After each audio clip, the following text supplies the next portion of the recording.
when anybody asks me what percent of my portfolio should be in emerging markets, your answer should be at least 50%.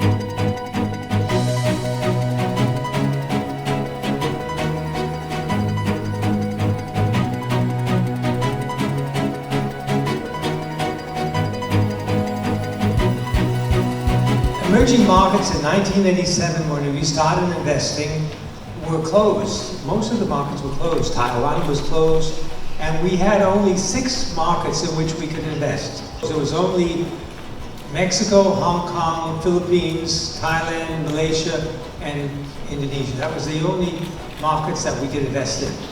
Today, we can invest in many, many more countries. Over 70 countries around the world are now in the purview of emerging and so-called frontier markets. So it's an amazing change that has taken place. Well, if you look at the emerging markets world, let's put it that way, we are most interested in India right now because of these changes taking place with Modi coming in. What Mr. Modi did when he said, well, first of all, we're going to have to make the tax the same for all the states, because previously, when you transported something from one state to another, you had to pay a tax at each border. So you can see it was crazy.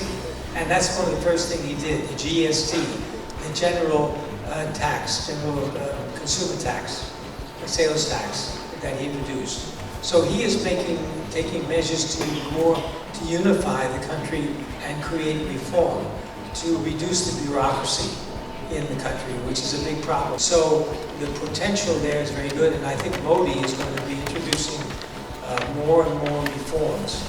One of the most important, of course, is infrastructure, to build more roads, more bridges, more railways, and improve the general infrastructure. And recently in the budget, I don't know whether you know that they just announced the new budget. The budget is very, very important because that really sets the direction of the country. So we're very bullish on India. China also is still very important because the size is very, very big. Turkey, because Turkey now is going to be recovering from a very, very big fall of their market. It's interesting. Brazil is another one. I would say those 4 countries are sort of at the top of the list. But we're looking very closely at Vietnam. As you know, a lot of innovation taking place there. So, also Taiwan, with the technology. One of the most important developments recently has been ESG. Why ESG is important?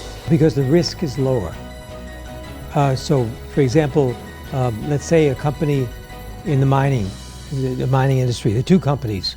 One company has been polluting the environment, the other one is not.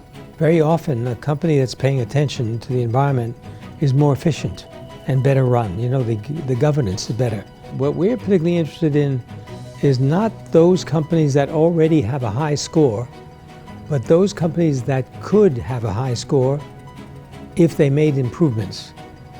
Those companies have much better upside potential. That's what we're interested in. Performance, let's look at performance. And you can see those bars, those yellow bars, are the time when there were bear markets. The bear markets don't last very long. They're very short. They're very sudden, they're very surprising, but they're very short. And if you look at calculating the length of time for all these bear markets and the percent decline, you'll see that on the average, the bear markets lasted about 7 months, and the average decline was about 34%. Of course, there was a range. In some cases, it was much higher than 34%, but the average was about 34%. So keep that in mind when there's a big bear market. It's not going to last very long. It usually doesn't last more than a year. So you have to be very careful not to be selling out at the bottom. Then let's look at the bull markets. What do the bars look like? The bars are very, very wide. In other words, the bull markets last longer And if you summarize, you can see the average bull market is 39 months, and the average increase is 139%. See the difference? 39 months, 139%, and 7 months, 34%. So when people ask me, when should I invest? I told her, young lady, the best time to invest is when you have money. Why did I say that? Because I know that if we're in a bear market, they're going to be recovery quite soon. If you're in a bull market, it's going to probably last longer than you think. So you might as well put your money in. Because even if you're at the top of the bull market and it goes down, it's not going to last very long. You're going to recovering. The bear market's going to recover quite soon. So you have to keep that in mind as your investment. And by the way, another important thing to remember is you must be diversified. Don't put all your eggs in one basket. The Taiwan basket is very nice, but it doesn't stay up all the time. You've got to be diversified across the world because no one market will always be the best performing.